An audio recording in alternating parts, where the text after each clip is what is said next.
नमस्कार दोस्तों। तो हम कंटिन्यू करेंगे हमारा ब्लेंडर का सीरीज़। तो हम आ गए हैं दूसरे वीडियो में। तो सबसे पहले एक छोटा-सा रिकैप कर लेते हैं कि पिछले वीडियो में हमने जो भी किया था। तो सबसे पहले तो हम लोग ब्लेंडर के बारे में कुछ जाना था कि ये एक 3D मॉडलिंग सॉफ्टवेयर है और फ्री है।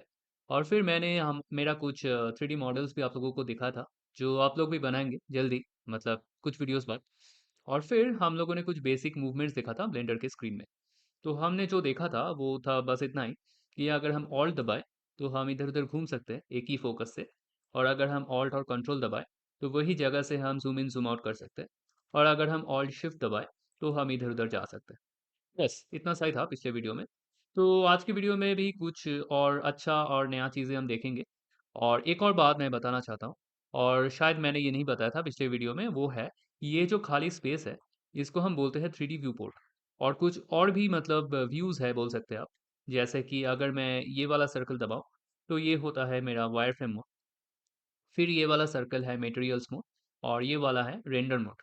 तो इसके बारे में हम बाद में जानेंगे, लेकिन हम लोग ज़्यादा से ज़्यादा काम हमारा ये 3D व्यू पोर्ट जो है, इधर इधर ही करेंगे। तो इसको हम बोलते हैं 3D व्यू पोर्ट, और ये वाला सर्कल सिलेक्ट होना चाहिए, जिसको हम बोलते हैं या व्यू पोर्ट शेडिंग या जो भी है। मतलब आप समझ गए। तो आज के वीडियो को हम शुरू करते हैं सबसे पहले सिलेक्शन टूल्स को देख के। तो हमें तो पता ही है कि हम ऐसे बॉक्स बना के सिलेक्ट करते हैं, और अगर हम एक साथ सब कुछ सिलेक्ट करें, मतलब ये भी कर सकते हैं। लेकिन इसको हम बोलते हैं बॉक्स सिलेक्शन टूल, और ऐसा कुछ और भी टूल्स है।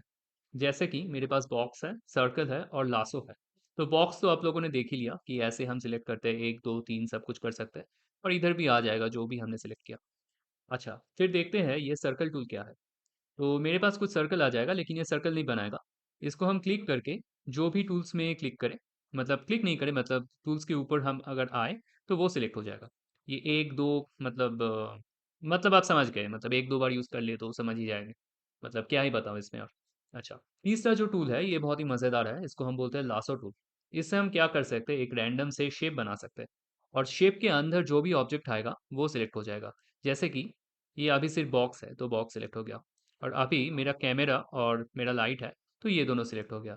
और अगर सब कुछ आ जाए, तो ये सब कुछ सिलेक्ट हो जाएगा। तो मैं क्या कर सकता हूँ कि कुछ ऐसा एक शेप बना सकता हूँ, मतलब सोचिए कि इधर मैं तो बॉक्स तो नहीं बना सकता, और मैं सर्कल से कर सकता हूँ वैसे, लेकिन अगर कोई चाहे तो लासो टूल भी यूज़ कर सकते हैं। वैसे हम ज़्यादा से ज़्यादा बॉक्स ही यूज़ करते हैं, ये सब टूल्स हम कुछ ज़्यादा यूज़ नहीं करते, लेकिन आप लोगों ने देख लिया। और एक और बात ब्लेंडर में जो है, वो है कि हम कभी भी मतलब ऐसे सिलेक्ट करके, मतलब हम कुछ भी सिलेक्ट नहीं करते। हम ज़्यादा से ज़्यादा यूज़ करते हैं शॉर्टकट्स, क्योंकि इससे आप बहुत ही तेज़ मतलब अपना मॉडलिंग कर सकते हैं। तो हम देख लेते हैं कि कैसे हम ये सब कुछ चीज़ें कुछ शॉर्टकट्स की मदद से बहुत ही जल्दी सिलेक्ट कर सकते हैं। तो जो बॉक्स है, बॉक्स को सिलेक्ट करने का शॉर्टकट है बी। तो जब भी मैं बी दबाऊँगा, मेरे पास कुछ ऐसे 2 लाइन्स आ जाएगा, और फिर मैं एक बॉक्स बना सकता हूँ। फिर वो बॉक्स के अंदर जो भी है, मतलब ये फिर बॉक्स टूल हो गया। बस इतना ही। और सर्कल के लिए शॉर्टकट है सी।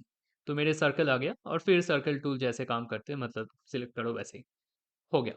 अच्छा, अब है मेरा जो लासो टूल। तो लासो टूल को सिलेक्ट करना थोड़ा-सा मतलब ट्रिकी है। उसके लिए हमें जाना पड़ेगा एडिट मोड में। तो ये एडिट मोड क्या है मैंने अभी तक तो नहीं बताया, लेकिन बस आप समझ लीजिए कि ये ऑब्जेक्ट्स का कुछ मोड्स होता है, जैसे कि यहाँ पे आप देख सकते हो ऑब्जेक्ट मोड है। यहाँ पे हम क्लिक करके हम चेंज कर सकते हैं एडिट मोड में, और इसका शॉर्टकट है टैब। तो इसके बारे में हम बाद में इन डिटेल बात करेंगे। लेकिन अभी आप बस सोच लीजिए कि मुझे जाना है एडिट मोड में, और अब मैं लासो टूल को सिलेक्ट कर सकता हूँ, मेरा कंट्रोल और फिर राइट क्लिक दबा के। तो आप देख सकते हैं कि मेरा कुछ मतलब जो मेरा ऑब्जेक्ट है वो तो सिलेक्ट नहीं हुआ। यहाँ पे कुछ वर्टिसेस आप देख सकते हैं वो सिलेक्ट हो गया है। तो इसके बारे में हम बाद में बात करेंगे। हम एडिट मोड में भी बहुत काम करेंगे। लेकिन आप बस समझ लीजिए कि लासो टूल का शॉर्टकट हमें सिर्फ़ एडिट मोड में ही मिलेगा। तो ये तो हो गया हमारा कुछ सिलेक्शन टूल्स। तो अब हम देखेंगे कि हम बॉक्स को इधर-उधर मूव कैसे कर सकते हैं, जो मैं पिछले वीडियो में कर रहा था। तो सबसे पहले हम जो देखेंगे वो है ये वाला चीज़, और इसको हम बोलते हैं मूव। और इसको हम क्लिक करके अगर मैं ये बॉक्स में डाल दिया, तो आप देख सकते हैं कि मेरे पास कुछ चीज़ें आ गया है। तो मेरे पास सबसे पहले तो 3 एरो है, मतलब लाल, मतलब हरा और नीला, और वो इन 3 जो एक्सिस है इसका ही रंग है। और मेरे पास कुछ 3 छोटे-छोटे मतलब स्क्वायर्स भी है, मतलब वही फिर रेड, ग्रीन और ब्लू। तो क्या कर सकते हैं हम इसकी मदद से? तो अगर हम ये जो एरो है इसको हम क्लिक करें, तो आप देख सकते हैं कि मैं इस बॉक्स को ऊपर-नीचे ला सकता हूँ। मतलब जो मेरा ज़ेड एक्सिस है, उधर मैं मूव कर सकता हूँ। और अगर मैं इस लाल वाला एरो को क्लिक करूँ, तो आप देख सकते हैं कि एक्स एक्सिस में जा सकते हैं और फिर जो हरा है उससे हम वाई एक्सिस में इधर-उधर जा सकते हैं। तो ये तो हो गया मेरा 3 लाइन्स और फिर ये जो बॉक्स है, इससे आप देख सकते हैं कि ये एक ही प्लेन में घूम रहा है। ये जो मेरा एक्स और वाई एक्सिस का प्लेन है और फिर दूसरे बॉक्स से मतलब दूसरे प्लेन्स में हम घूम सकते हैं। बस ऐसे ही काम होता है इसका। और अगर हम बीच वाला सर्कल लें, तो इससे हम जिधर मर्ज़ी चाहे दे सकते हैं। तो यही तो है बस मतलब ऐसे ही हम बॉक्स को इधर-उधर मूव करते हैं, लेकिन आपको तो पता ही है कि हम लोग ऐसे सेलेक्ट नहीं करेंगे, हम यूज़ करेंगे शॉर्टकट्स। तो शॉर्टकट्स क्या है? तो हम बॉक्स को सिलेक्ट करेंगे और इसका सोचिए मैं इसको सिलेक्ट नहीं करता, इसको हटा देते हैं मतलब कुछ इधर-उधर क्लिक करके और मतलब हाँ, तो ये गया। तो अभी हम शॉर्टकट की मदद से इस बॉक्स को इधर-उधर मूव करना चाहते हैं। तो ये मूव का शॉर्टकट इधर आप देख सकते हैं कि इसका शॉर्टकट है जी। मतलब अगर हम इसको सिर्फ होवर करें माउस तो आप देख सकते हैं शॉर्टकट है जी। तो अगर मैं जी को क्लिक करूँ तो आप देख सकते हैं हम इधर-उधर जा सकते हैं। लेकिन ये तो सिर्फ मतलब इसका तो कोई डायरेक्शन नहीं है तो मतलब डायरेक्शन के लिए हम डालेंगे जी फिर ज़ेड। तो ये ज़ेड एक्सिस में फिक्स हो गया और जी एक्स में ये एक्स एक्सिस में फिक्स हो जाएगा ऐसे और जी वाई से ये हो जाएगा वाई एक्सिस में। और अगर आप चाहते हैं कि आप प्लेन्स में मूव करें तो आपको सिर्फ डालना होगा जी और फिर शिफ्ट ज़ेड। फिर ये एक ही प्लेन में आ गया है मतलब जो एक्स और वाई का प्लेन है और अगर हम जी एक्स डालें जी और फिर शिफ्ट एक्स तो ये दूसरा प्लेन में आ गया और जी और फिर शिफ्ट वाई है तो ये जो तीसरा जो प्लेन है उसमें आ गया। तो ऐसे हम शॉर्टकट की मदद से स्फीयर मतलब जो स्फीयर नहीं है मतलब क्यूब को इधर उधर मूव कर सकते हैं। तो ये हो गया हमारा काम हमारा मूव टूल का। फिर इसके बाद आते हैं रोटेट टूल। और आप लोगों ने कुछ सही समझा, रोटेट टूल क्या करेगा? रोटेट करेगा। तो कैसे रोटेट कर सकते हैं?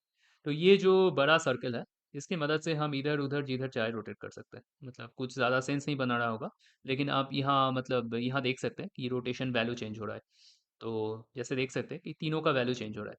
लेकिन अगर मैं सिर्फ लाल वाला डालूँ तो ये सिर्फ रोटेट करेगा एक्स एक्सिस में।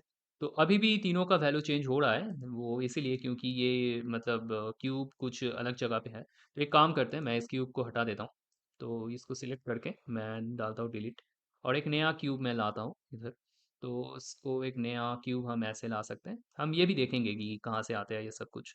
तो अब अगर मैं सिर्फ एक्स वाला डालूँ, तो आप देख सकते हैं कि सिर्फ एक्स वाला वैल्यू चेंज हो रहा है। और फिर अगर मैं इस ग्रीन को डालूँ, तो आप देख सकते हैं कि सिर्फ वाई का वैल्यू चेंज हो रहा है इधर और ज़ेड से ज़ेड का वैल्यू होगा सिर्फ। तो आप देख सकते हैं कि ये जो 3 एक्सिस है, इन 3 एक्सिस में बस ये घूम रहा है। तो ये होता है रोटेट टूल और इसका शॉर्टकट है, इधर अगर हम होवर करें, तो आप देखेंगे कि इसका शॉर्टकट है आर। तो हम इसको हटा देते हैं वैसे और अगर हम आर दबाएँ, तो मतलब अभी किसी भी डायरेक्शन में रोटेट होगा और अगर हम आर एक्स करें, तो एक्स में होगा, आर वाई करें, तो वाई में होगा और आर ज़ेड करें, तो ज़ेड में होगा। और वैसे भी आर शिफ्ट एक्स करें तो आप देख सकते हैं कि कुछ ये एक्सिस लेके रोटेट होगा। तो ये बस थोड़ा सोच के करना होता है कि कौन सा रोटेशन कहाँ पे लगाए, तो ऐसे हमारा रोटेशन का काम भी हो जाता है। अच्छा, इसके बाद वैसे इन सबको फिर से ज़ीरो कर देते हैं ताकि ये बिल्कुल सेंटर में आ जाए ठीक-ठाक। अच्छा, जो तीसरा टूल हम देखेंगे इसको हम बोलते हैं स्केल टूल। तो हम स्केल में भी डाल दिया। तो अब मेरे पास कुछ-कुछ चीज़ फिर से आ गया है।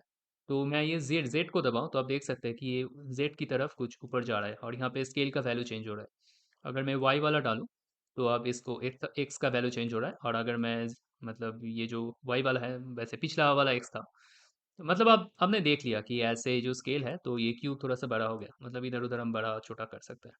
और अगर मैं ये जो दूसरा स्क्वायर्स है इसको डालूँ तो आप देख सकते हैं कि दोनों का वैल्यू चेंज हो रहा है मतलब ये प्लेन्स में मेरा स्केल अप स्केल डाउन हो रहा है। तो मतलब ऐसे काम करता है हमारा स्केल टूल और इसको भी फिर से 1 कर देते हैं क्योंकि ताकि वो अच्छा थोड़ा अच्छा स्फीयर लगे। मतलब स्फीयर नहीं बार-बार स्फीयर बोल रहा हूँ लेकिन मतलब अच्छा क्यूब लगे। तो अब हम देखेंगे कि स्केल टूल का शॉर्टकट क्या है फिर से होवर करते हैं और आप देख सकते हैं कि स्केल टूल का है एस। तो हम अगर एस दबाएं फिर एक्स से एक्स में होगा मतलब स्केल फिर वाई में वाई और जेड में जेड और अगर आप शिफ्ट ज़ेड या शिफ्ट एक्स वाई ज़ेड जो भी है दबाएँ तो वैसे होगा। तो स्केल टूल भी समझ में तो आ गया है मतलब आसान ही है ना? मतलब ये कुछ बेसिक सा टूल्स था मतलब सबको मूवमेंट करना है और सबको रोटेट भी करना है और सबको शायद स्केल भी करना है। तो वैसे ही है बस इतना ही और बाद में हम देखेंगे कि इसकी मदद से हम कुछ अच्छा एनिमेशंस वगैरह भी बना सकते हैं। यहाँ पे क्या कर सकते हैं हम, कुछ-कुछ मतलब पॉइंट्स डाल सकते हैं कि कब हमारा रोटेशन, स्केल या वगैरह-वगैरह चेंज होगा और फिर अगर हम प्ले करें, तो जैसे अब प्ले हो रहा है, कुछ भी चेंज नहीं है, तो इसीलिए अभी फिक्स्ड है। लेकिन हम देखेंगे कि कैसे हम बस इतना सा ही चीज़ देख के बस एनिमेशंस छोटा-छोटा बना सकते हैं। चलिए वो सब हम धीरे-धीरे देखेंगे। अब देखते हैं कि मेरे पास कुछ और टूल्स है या नहीं। तो कुछ एक और भी टूल्स है जिसको हम बोलते हैं ट्रांसफॉर्म टूल और ये बस कुछ नहीं है, ये बस मेरा ग्रैब, रोटेट और स्केल एक साथ है। तो जी फॉर ग्रैब ये वाला ग्रैब टूल है। यहाँ पे मूव बोलते हैं लेकिन इसको आप ग्रैब भी बोल सकते हैं। फिर ये रोटेट आर और फिर स्केल है एस। तो ये जो ट्रांसफॉर्म है ये तीनों चीज़ एक साथ करते हैं। मतलब आप देख सकते हैं कि बहुत चीज़ें एक साथ आ गया है। तो मतलब ठीक है, मतलब ट्रांसफ़ॉर्म हम कुछ उतना भी ज़्यादा यूज़ नहीं करते मतलब क्योंकि हमारे पास शॉर्टकट्स हैं ना, तो शॉर्टकट्स जब है तब कुछ इतना हमें चाहिए नहीं होता है मतलब ट्रांसफ़ॉर्म टूल। तो बस इतना सा ही था मतलब इन 3 टूल्स को आप थोड़ा-सा प्रैक्टिस कर लीजिए क्योंकि ये बहुत इम्पोर्टेंट है। और मैं जो बोल रहा था कि ब्लेंडर में बहुत सारा शॉर्टकट्स है, तो इसीलिए एक और भी चीज़ आपको करना चाहिए। वो कुछ है कि आप ये वीडियोज़ देख रहे हैं तो एक आप नोट्स बनाते जाइए। क्योंकि आपके पास अगर बहुत सारा ऐसा नोट्स हो जाएगा, फिर आपको फिर कभी याद नहीं करना होगा कि मैंने कौन-सा टूल कब यूज़ किया था, नहीं किया था। क्योंकि ब्लेंडर में आधा से ज़्यादा काम आता नहीं मतलब 90% काम तो शॉर्टकट से ही हो जाता है। तो बस इतना सा ही आप लोग याद कर लीजिए और फिर अगले वीडियो में हम कुछ और भी इंटरेस्टिंग सा चीज़ें हम लेके आएँगे। जैसे कि एडिट मोड वगैरह क्या है और फिर दूसरा व्यू पोर्ट्स वगैरह क्या है और फिर कुछ वीडियोज़ बाद हम एक छोटा-सा प्रोजेक्ट भी कर लेंगे। सोचते हैं कौन-सा प्रोजेक्ट करते हैं। वैसे आप लोग भी मुझे बता सकते हैं, मेरा प्रोफ़ाइल तो देख ही लिया कि कौन-सा प्रोजेक्ट मुझे सबसे पहले करना चाहिए। अगर वो आसान है और जितना कुछ सीखा है उससे हो जाए, तो मैं ज़रूर बनाऊँगा। तो चलिए फिर दोस्तों, आज के वीडियो के लिए इतना ही। आप लोग प्रैक्टिस कर लीजिए और हम मिलते हैं अगले ही वीडियो में जल्दी।